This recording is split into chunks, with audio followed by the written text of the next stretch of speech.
You're watching Action News Now. Storm Tracker weather. Coverage you can count on.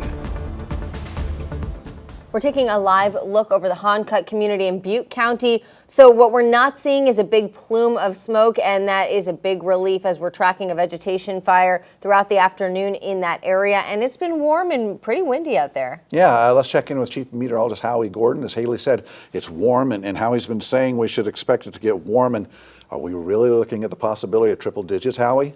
Yeah, that's coming probably, if we don't make it tomorrow, Friday has a great chance for somewhere in the viewing area to finally get to 100 degrees or beyond. And if for some reason we don't, next week I think it's over with. We're going to hit 100 degrees. Here's a shot though at our Sunset Hill camera. That's in Butte County. That's looking off towards the southwest. Another beautiful shot here in Northern California. Okay, so overnight, we're going to be breezy, not as windy as today. We should still have 20-mile-per-hour winds, but we are going to stay on the milder side as temperatures in the valley probably not going to fall out of the low 60s, probably going to stay in the low to mid 60s.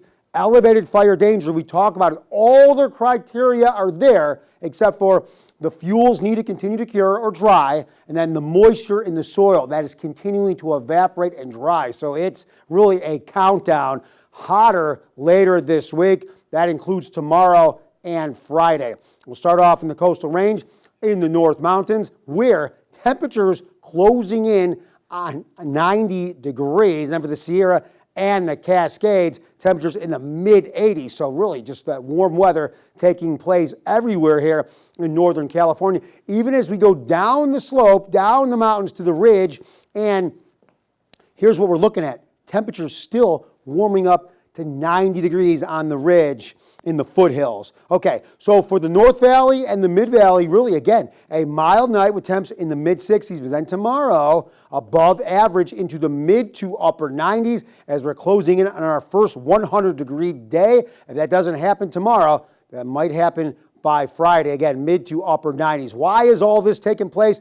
Let's break it down right here. So storms, as they've swung by close to the north, to the high pressure that's building, that interaction, that atmospheric pressure exchange and change, and the systems kind of tugging on one another, that has elevated our winds that probably will stay that way until maybe Friday morning. But what's going to happen, those winds will lessen because storms will pull further away, allowing for that interaction to relax. But as high pressure moves right over the top of us by Friday, that could help with the production of temperatures again warming to 100 degrees and beyond. We'll cool down again over the weekend. We're staying in the low 90s. The Delta breeze will help cool us down with some of that moist, cooler ocean air.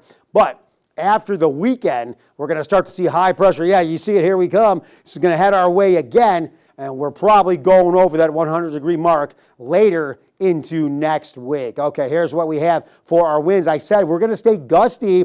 We've had 37-mile-per-hour wind gusts. We're going to stay this way pretty much until Friday morning. So yes, we're staying on that breezy side. Okay, here's what we have. So we get hotter and hotter. We cool down just in time for the weekend, but still above average. But then we warm up next week again. So again, if we don't get to 100 Friday, which there's a great chance we do, we're going to see that 100. And unfortunately, those hot temperatures, those are continuing to cure and dry out those soils and those fuels. So that doesn't look good for the future. All right, thanks, Howie. All right.